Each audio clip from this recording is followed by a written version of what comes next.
tahu justru film ini memberi satu terang cahaya yang dimana masyarakat itu ngeh dengan persoalan ini, sehingga artinya ada sesuatu masalah yang perlu diluruskan, diperbaiki, sehingga keadilan itu pada tempatnya, bukan salah tempat. Jadi salah menghukum juga dihukum.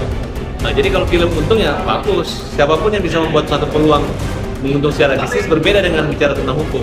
Masalah namanya film itu kan sama dengan cerita fiksi ya, tapi ada yang cerita sebenarnya dibuat seolah tidak mirip, ada juga cerita yang mirip tapi dibuat nggak benar. Nah, tapi kan kalau jadi catatan namanya juga film ya. Kalau dokumenter beda, itu kan kenyataan yang terjadi. Tapi kalau autobiografi tentang kenyataan juga tidak bisa ditambah-tambahin. Misalnya orang nggak pernah jadi tentara dibuat film bahwa dia pernah jadi tentara, tapi kalau film itu misalnya gue Farhat pengacara gue pakai jadi tentara, itu salah, itu ditangkap, itu nggak bisa. Nah, kemudian saya mengajak semua masyarakat, karena sekarang Indonesia melihat ini perkara, oh rame loh, berarti ada keadilan gitu. Nah, makanya saya ngajak yang geng dengan saya, yuk geng Farhatian. Kalau yang menyerang kita, mempermalukan kita, itu namanya geng penjahat lah. Karena penjahat itu dalam film juga banyak dikit gitu, tapi orang baik-baik itu banyak gitu.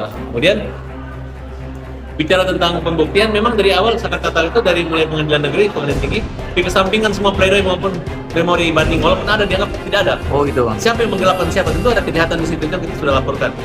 Nah, kemudian dalam hal penyidikan ya memang ada penganiayaan laporan ke Komnas HAM, dan Komnas HAM untuk ditindaklanjuti ke Polda. Nah, kemudian kita sudah melaporkan dan ada pertanda tanya, harusnya namanya Rudiana, saksi-saksi yang memberatkan itu apresiasi bahwa ada pembunuhan.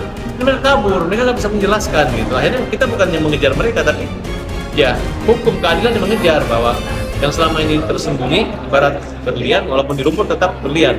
Nah, oleh karena ini berlian keadilan ini yang kita mau terangkan, walaupun memang harus berdarah, harus penjara, tapi itu hanya tertunda. Yang menjadikan bukti di jembatan itu, CCTV itu adalah itu ya masih berbeda. Tapi aja bicara aja di pertimbangan hukum hakim. Di situ jelas ada saksinya, ada pertimbangannya, ada hukumannya, gampang. Dia lihat sama nggak dakwaan jaksa dengan penuntut umum dengan di 5 orang dengan di Saka. Apa peran Peggy? Sama nggak? Siapa yang memperkosa? Pasti berbenturan antara dakwaan, tuntutan, pertimbangan lain. Yang tidak ada saksi, pertimbangannya ada disebutkan saksi. Jadi terlempak sekali kalau ini adalah peradilan hukum pasti.